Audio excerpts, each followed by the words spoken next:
The Black Mamba, Mr. 81, the infamous Kobe Bryant. The first NBA guard to ever be drafted to the NBA straight out of high school and the youngest to ever start an NBA game. Kobe was drafted in 1996 as the 13th overall pick by the Charlotte Hornets. Of course, they would later regret that decision, as bad as Dwight Howard's pullout game, Our D was good tonight. as the same night he was traded to the Los Angeles Lakers. But without anyone knowing, he would become the face of the franchise and change history in the NBA forever. 20 seasons later, he has 5 championships, 18 All-Star appearances, a 15-time member of the All-NBA team, a 12-time member of the All-Defensive team, the 2008 Most Valuable Player, 2-time NBA Finals MVP, and a lot. I mean, a lot of times where Kobe just humiliated his opponent. What's good, everybody? It's Handles. So first up is one of the more memorable dunks in Kobe's career, where he welcomed an infamous rookie into the league with an explosive dunk over him. That rookie was Dwight Howard. Dwight describes it best in this interview and exposes how this was the very first time he was ever dunked on. And I was like, man, I just got dunked on. And that's like the first time I ever been dunked on my whole life. Kobe comes out of the backcourt. The Lakers trail at 82-74. Oh, Kobe hammers it home right over the top of Josh Howard. And this is a Kobe Bryant playing with a very Dwight Howard, the very sore left foot. Well, let me posterizes Dwight Howard. Well, with Kobe's nuts in Dwight's face, I can't prove if he liked it or wish it never happened.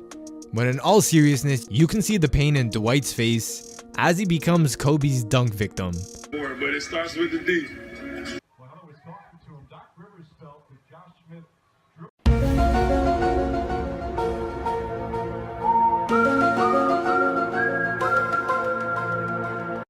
And Dwight would remember this dunk for years to come. And if I had an opinion on it, I feel as if he always had a grudge about it, since this Kobe-Dwight feud never really stopped. Although they only played one season together in 2012 to 2013, they never did develop to the dream pairing Lakers fans thought they might be. I guess Kobe just doesn't get along with the NBA's most dominant big men, if you know what I mean. It's obvious there was no love between them, and after Dwight had left the Lakers, their relationship was still on bad terms. During a game between the Lakers and Rockets, Dwight pulls down the rebound and this happened. They've missed about 5 of those tonight. The Lakers have not been able to get it. And Howard with the elbows, and Kobe was defending, and some words exchanged, and this goes back to what was the story when the two were wearing the same uniform, although they never played on the floor together.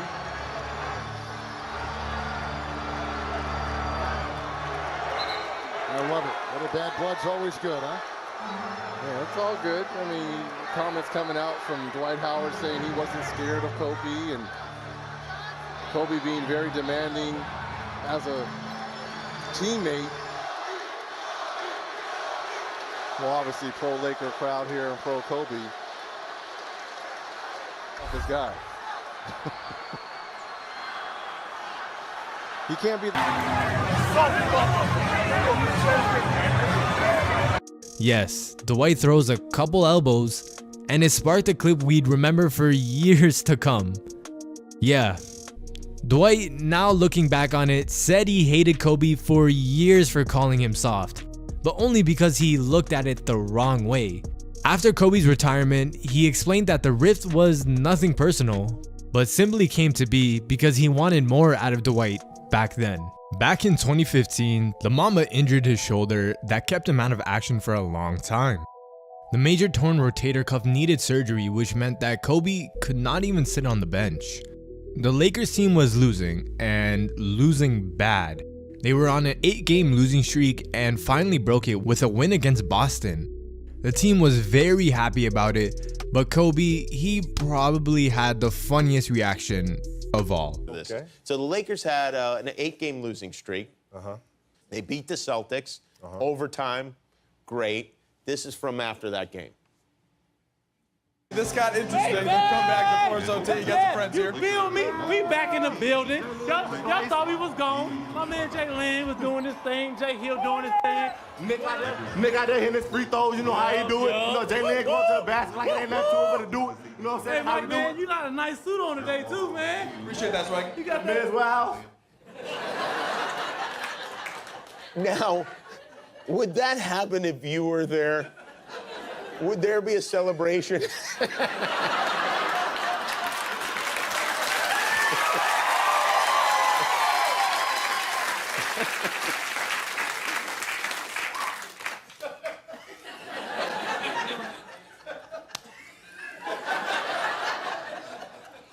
When I saw that, all I could think of was you. Hey, did you see the movie Whiplash? That's a great segue. Kobe's face said it all.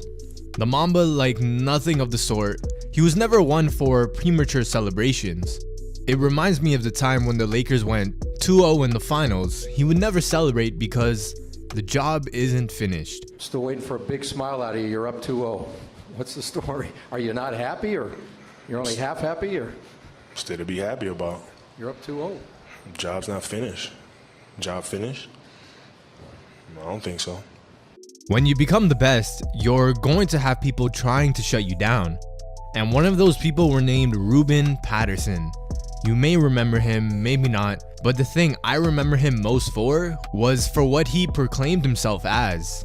Ruben apparently proclaimed himself as the Kobe stopper, saying that honestly, I dominated Kobe, they called me the Kobe stopper, he hated when I guarded him, and he knows it till this day.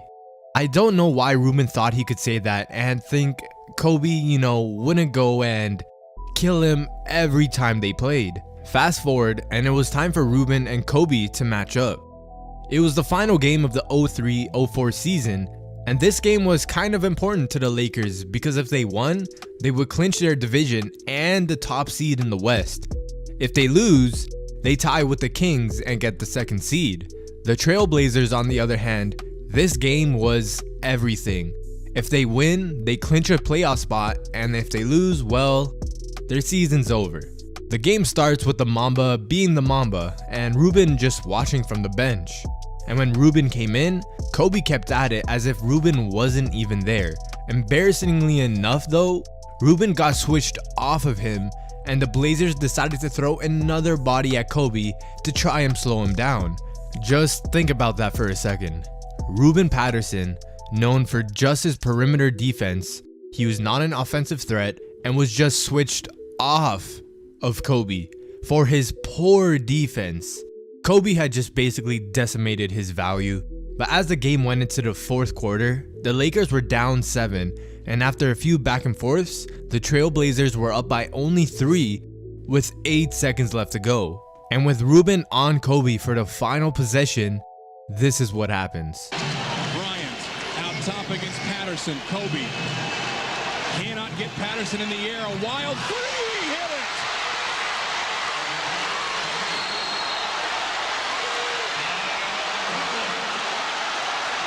With Ruben actually about to stop Kobe and maybe live up to the name the Kobe stopper, playing great defense, Kobe just said, "Fuck no, you ain't stopping me," and banged the shot to send the game into overtime. To make matters even worse, in overtime with the Blazers up by 2, with only a second left to go, Payton to inbound. Bryant for 3.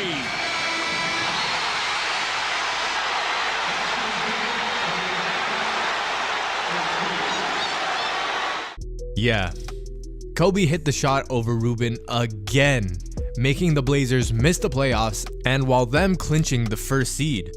After that, Ruben was sure to keep Kobe's name out of his mouth, and after retirement, here's what Kobe had to say about the whole Ruben Patterson situation. You say Tony Allen was the toughest to guard you. Where does Ruben Patterson, the Kobe stopper, The original Kobe stopper. No, he's not on the list. I mean, look, Rube. That was my favorite thing I know. ever. Listen, The I Kobe love Rube. stopper. So when Rube and I played together, he was the one player that would compete against me hard every day. I mean, he would show up every day. He had that kind of Bob Huggins, Cincinnati, tough mindset type of thing, right? Mm-hmm. So I love that about him. But then now he's a free agent, and now he's like, oh, yeah, I'm the Kobe stopper. I used to lock him up in practice. So I called him up. I said, Rube, dude, if you need help with the new deal, let me know. Like, I will go to the media and be like, yo, nobody guarded me better than Ruben Patterson. I've seen this guy every day in practice. I will help you with your new deal. Right. But now you done pissed me off. Because now you didn't let me know. Now you went out there and mouthed off. Now I got to kill you every time I play you, and it's not going to be a good situation for you. I loved the every now and then, like, someone would be like, I'm the new Kobe stopper. It's dude, like, what are you doing? You're just making it worse for yourself. Man, my favorite thing was seeing Sean Kemp before a playoff game. Ruben Patterson had his feet in the ice bucket. Yes, I remember that. Kobe stopper. The Kobe Kobe stopper. The Kobe stopper. All right, come take this 45. I remember that video. Yeah. Come take this 45. Yeah, that was. Next, we got a moment in which I think we all remember. It was an iconic moment that perfectly describes the Mamba and his mental ability. This game was between the Lakers and Orlando, and it was remembered for this one instant. Matt Barnes and Kobe Bryant had been going at it the entire game, which led up to this moment on the inbound where Barnes decided to do this. It doesn't make any sense to me, unless he thinks he can entice Kobe Bryant to getting thrown out. Either that or there's no way he's going to intimidate. And now a two-shot foul because the foul occurred before the ball was inbounded. Tony Brothers now telling. Like the assassin he is, Kobe didn't even flinch while the ball is just inches from his face. Matt Barnes talks about this moment in an interview where he said, he didn't breathe. He's a killer, man. He's a machine. He's a killer, you know, but now we all know about LeBronto, especially me, but before LeBronto, there was someone else who would always dominate the Raptors. That was Kobe Bryant. This is painful to say, as I myself am a Raptors fan, but respect has to be given where it's due, so it's only fitting I give the Mamba the praise he deserves. Back on December 1st, 2014, this was probably one of the most disgusting things I've ever seen. With the Lakers down 1 and needing a bucket, Lou Williams bumps Kobe, and just take a look at his body language. You just knew he was about to do something.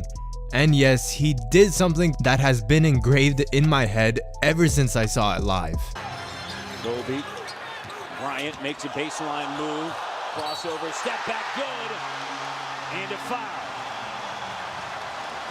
And the face he makes afterwards, he's just a killer. This was just a tiny moment in Kobe's Raptors slaughter. And it brings us next to what is probably the greatest comeback game done by himself. On March 8th, 2013, against the Toronto Raptors, let's just say he went Black Mamba mode. The Lakers had trailed for most of the game, and with 3 minutes remaining, it looked like Toronto might take this one, and the Lakers' playoff chances would take a serious hit. Well, Kobe would just not let it happen. First with Allen Anderson all over him and the clock about to expire, Kobe just made it look so easy on what is probably one of the hardest shots in the game. And once Kobe hit that, there was no way the Raptors were winning this game. He just went on an onslaught. Defense and an even better shot. 31 tonight for Bryant, 9 in the quarter. Anderson. Here's Kobe. The fading Curry. Kobe Bryant has done it throughout his career. 107-106. Bryant. They get it to Kobe. Kobe the three. 5.5 remaining. And the clock is running. They need to put time back on. It's 5.5. If there ever was a definition of going Mamba mode, this is it. And in overtime, nothing changed. With the score tied, Kobe had possession of the basketball at the top of the key, and as time ran out, everyone's expectation was that he would heave up another long shot at the very end. The Raptors thought the same thing and made the grave mistake of sending Aaron Gray's slow ass to double. Just as Aaron Gray arrived, Kobe went right past him and dunked on DeRozan to seal the game. I think it's safe to say Kobe was LeBronto before LeBron. We could call it the Bryanto. A 34-year-old Kobe finished with 41 points, 12 assists, and 6 rebounds.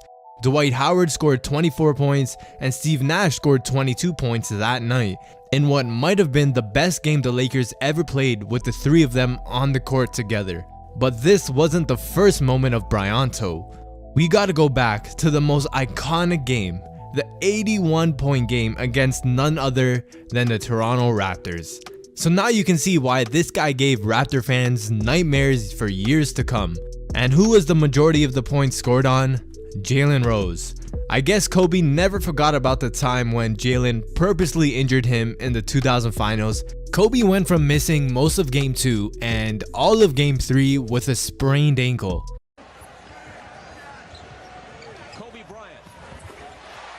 Looks like he sprained his ankle when Kobe came down. He's on the floor and he's writhing in pain, holding his left ankle. Meanwhile, and later on, Jalen Rose even admitted that during game 2 of the 2000 NBA Finals between the Indiana Pacers and the Los Angeles Lakers, he purposely slipped one of his feet under Kobe Bryant while he was in the air, causing him to sprain his left ankle and miss all of game 3.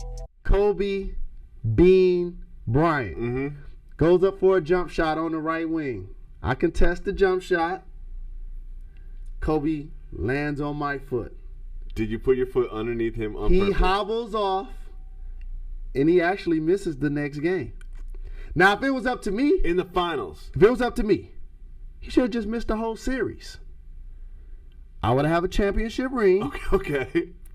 And it'll be no harm, no foul. Did you purposely put your foot underneath him when he landed? Don't lie to me. Jalen, don't lie to the people. I think I did it on purpose. You think you did it on purpose? Yes. You won't even cop to it. You won't even say, yes, I did it. I think. I can't say that it was an accident. Okay. Let's just say Kobe didn't forget Jalen did this. As we all know, Kobe got his revenge in this game. He just kept banging shot after shot, and he finally got his 81st point and was subbed out of the game. 80 and 81. Bryant for 80.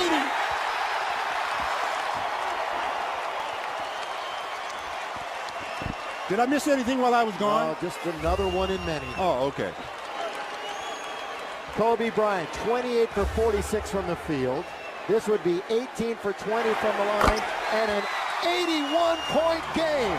55 in the second half. Years later, Kobe and Jalen made a commercial to make fun of the moment. Jalen. Oh, no. Hey, Cole, how you doing? How retirement treating you? It's great, man. It's great. Just, a little writing, a little investing. Nice. So I don't know if you saw the thing on Twitter about your statue. I don't pay attention to that stuff. Yeah, I figured that. Me either. A drink, Mr. Bryant? Yeah, I'll have a vodka martini. How many olives would you like? 81.